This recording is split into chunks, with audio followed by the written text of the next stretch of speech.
So I went for this job interview at Precision Rail and Manufacturing. They do a lot of railroad equipment and John Deere equipment and stuff like that. Really heavy machining, lots of cast iron, hardened steel, strong stuff. Train tracks, attachments for train cars, like all kinds of crazy stuff, like the hooks and really cool stuff, right? And then prior to that, on last Thursday, I went and I did a shadow. Well, first I interviewed for this place, and then I shadowed there. I can't remember the name. Is it Triangle Tool? I think that's the place. And I went for this interview yesterday for what's it called, for Precision Rail, and it was a really good interview for like a good. I got there 20 minutes early, and they were ready right away. Anyways, I had two people interview me, two of the head guys, I guess, and well, first, for the first 15 minutes, it was the one head guy, and he was asking me about my resume, some of the gaps. I explained, losing my house and some of the stuff I went through and how I had to put my career on hold. I didn't go into vast detail because they don't really need that, but I gave them a brief explanation. I didn't mention any names or anything like that. And told them I was ready to, restart my career in machining and everything. Even though I'm switching careers, that's why I air quoted, but they don't need to know that. If I told them that, they wouldn't hire me. But he wouldn't have even considered me. But he's like, okay. And then the second guy came in, and he sat down with us, introduced himself. And the first guy was like, hey, I was just telling, Andrew about, talking about his resume, and we talked about the gaps and a couple things, and I asked him, some things. One of the things he asked me was, what's one thing in machining at one of the shops that you've worked at that we spoke about where you ran into something that you had to overcome? And I was like, oh, well, let me think for a second. And then it came to me at Imperial. A lot of times I ran the prototrack mill, and I would have to write these baby programs for interpolating corners and indents and stuff like that, and mapping out and mathing out the speeds and feeds and the coordinates and everything for the interpolations and all of that. That was a challenge for me, and it was one that I overcame. Sometimes I'd have to go ask for help, but generally I could overcome it on myself pretty well, or get close to it. He's like, okay, cool. And so he mentioned to the other guy, we talked about that. And then the second guy, the older guy, he was like, you want to show him around the shop? And I was like, I would love to do a walkthrough if we could do that. And he's like, sure. And so like we got up, and I shook hands with the older dude who came in. And then he's like, I'm hoping to work with you. You have a great day. And I was like, awesome. So the dude who originally brought me in for the interview, he took me around the shop, showed me all the giant mills. These were mills that you could fit a house underneath and machine a house if you really wanted to. Like, it's crazy how big some of these mills, and the lathes were huge. You could fit they're bigger than, okay, look at this room, right? Get a look at this room. The average mills and lathes in this shop are as big as this room. And the biggest ones are literally almost as big as a house almost. Like, it's crazy. I've never seen anything like it. The travel on some of these is just wicked. And the tooling, they had end mills as big as my head. Like, wicked stuff. So cool. And at Triangle, I really liked the guy that I shadowed with, but they're not going to pay me as much as Precision Rail will. Precision Rail will start me at $19.50, which is actually the highest pay I've ever gotten, ironically. And they'll train, so I went there, right? And then we did the walkthrough, and we came back to the office, and he's like, do you have any questions for me? And I was like, well, what are you looking for? And he's like, well, we need somebody who can run both lathes and mills. And I was like, I've done both. I can do both if you need me to. I didn't mention that I needed training, but he could tell that I needed training. And then when we were out on the shop floor, like, he showed me some bore gauges and stuff that I've never used. They had like indicators, and they used like pressure to measure inner diameters and outer diameters and stuff like that. And he's like, I'm looking for somebody who can run both, who likes both. You know, we're starting to get a lot of work coming in, and like, I need people. I need good workers, people that'll stay and stuff like that. So I was like, okay, cool, I can do that. And I always say, you know, I'm looking for a shop that I can stay at forever for my life. I always say that.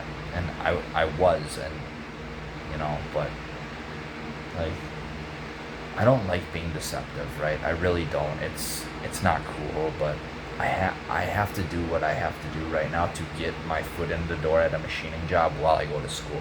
I will do this while I go to school. Like, I'm going to.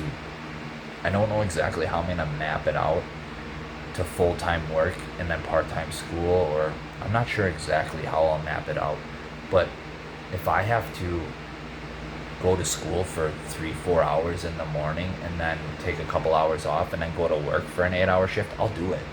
Like, I'm gonna do that. I'll get the financial aid on top of all of this. I have school updates as well. But anyways, so we do the interview and we shake hands, and I was like, I really hope I hear from you guys. I would love to be a part of your team. And he's like, oh, you definitely will hear from me. I promise you. We will get back to you.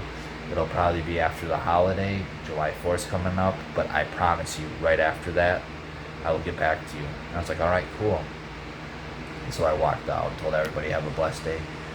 About 10 minutes later, while I was walking to the bus stop, I got a call from them. He's like, hey, Andrew, it's so-and-so. I just interviewed you. And I was like, what's up? He's like, listen, man, I'm not even going to mess around. I need people. I want to hire you. And I was like, yes. He's like, because he asked me when he was showing me around the floor, he's like, what kind of pay are you looking for? And I was like, 18, 19. I know that's about what I'm worth right now. So then when he called me and said that, he's like, how about this? I'll start you at $19.50. For the first month, we'll train you on first shift, and then you'll go to second shift after your training, and there's a premium for second shift that's 50 cents. But I'm about to have a meeting about the premiums because I think it's too low, and I'm going to try to get it raised. So when you start second shift, there's a good chance you'll start not just at 20, but at 21 even. So he's like, just expect anywhere from $20 to $21 an hour after you finish your training after a few weeks. And that's great. That's a good start. Like, even $19.50 is a pretty good start for being green and needing retraining. Like, that's not bad. But to go up to 20 right away, or 21, like, that's good shit. Like, I can save doing that. So it's like, yeah, absolutely. And then later that night, Triangle Tool got back to me because I had been messaging them since I shadowed them and letting them know that I'm interested, and they got back to me later that night after getting the job at Precision, and they're like, we're going to send you out a formal job offer next week. We've just been busy with the holiday and I've been out of the office, so they want to take me too, and I have to let them know that can't do it, guys, sorry, you kind of waited a little too long and you missed me. They'll be okay with it though. I haven't told them that yet because, well, on Tuesday I go to Concentra, which is like a medical place, to do a drug test and a little physical. A lot of machine shops do this. And like, I just want to make sure first that everything's good, which it will be, but I just want to make sure before I shoot down Triangle. So it's just kind of a backup, right? Back pocket, back burner sort of thing, just in case, like in case of emergency break glass type stuff. So 2 jobs, right? It's ironic how life works out. And then with school, so UWM got back to me and they're like, hey, so we need you to go to MATC and get 12 credits, and it has to be these, like, they laid out some classes for me that they want to take as prerequisites. They're like, none of your machine tool technology classes will transfer over to get you into. UWM is a college that you need certain credentials to get into. You can't just walk into their programs. It's not how it works. They're a little bit of a they're not a tech college, they're higher end. So they wanted me to do that, and I was like, I was really mad at first. Like, really mad and discouraged. But I got over it, and I was like, all right. And then I started doing some research, right? And I ran this through AI, and I was like, what's the best course to do this for what I'm trying to achieve to become a clinical psychologist, psychiatrist, I'm not sure which one yet, counselor, let's just say, right? A clinical counselor that does one-on-ones and has a master's. So it laid out this path, and then it told me MATC and UWM actually have a program called Panther Tracks, and it's a guaranteed acceptance into UWM through MATC by completing a bachelor or an associate's program, an associate of science or arts, both one or the other, under the guise of psychology. I would do it under a science. I think it's going to be under science. Associate of science is psychology, is the umbrella. Get an associate's in that, which will give me 60 credits, and it'll wipe out a bunch of the classes that I have to take at UWM. Instead of just doing the 10 credit minimum and not walking into UWM with the degree and having to start the associates and then do the bachelor's and then do the master's, instead of that, I can just get my associates at MATC, and then I can walk into UWM with an associate's and walk into their bachelor program right out the gate instead of having taken any more other classes to get into it, because that's what would have had to happen. My 60 credits will transfer over. I could walk into a bachelor program right away, finish the bachelor, get my bachelor's, then do an undergraduate program to get my master's. And AI laid out this course for me. And then I checked with UWM's undergraduate program. I've been emailing them for the last 2 days, because I ran this through AI yesterday, and I've been messaging with them, and they told me, yeah, that's right, we do have Panther Tracks, we do have that program, and yes, what AI told you is true. And they're like, this is what you want to do. If you want to take this course to be a clinical counselor or whatever, this is the course you want to take. This will work. You could do it under Associate of Arts Psychology, but we recommend you do it under Associate of Sciences Psychology, because that's more clinician based. It's not administrative. That's more of the path for the one-on-one, I believe. And she said, or the person said, whoever it is, they were like, the arts one is more math based. It's going to be more mathy based and stuff. And if they recommend the science route, so that's probably what I'm going to do. So tomorrow, I'm going to go down to MATC, and I am going to go to MATC, and I'm going to go talk to a guidance counselor there and map out an exact course. I took screenshots of what AI said, and I'm going to bring this to them, and I'm going to be like, is this the proper path to take to go get my master's eventually at UWM, so I can be a counselor in the clinical field? And they're gonna say yes, they're gonna say no, or they're gonna say yes, but you could do it this way, or how about do it this way? And I'm gonna ask them, because the guidance counselors at MATC are really, really good. I've talked to them before when I was doing machine tool technology classes for 3 semesters. They are awesome, very, very responsive, very intelligent. They know what they're doing. And so, to get into UWM, all I would have to hold is a 2.0 grade point average throughout my term of getting my associates, or through the term of getting those 10 credits. But I'm just gonna do the associates. I already know that's how I'm gonna approach this starting out. And because I'd rather walk into UWM with the associates in science under psychology. I'd rather just walk in with an associate's degree. That way UWM's not going to offer me as much financial aid. I'm going to have to seek out grants more.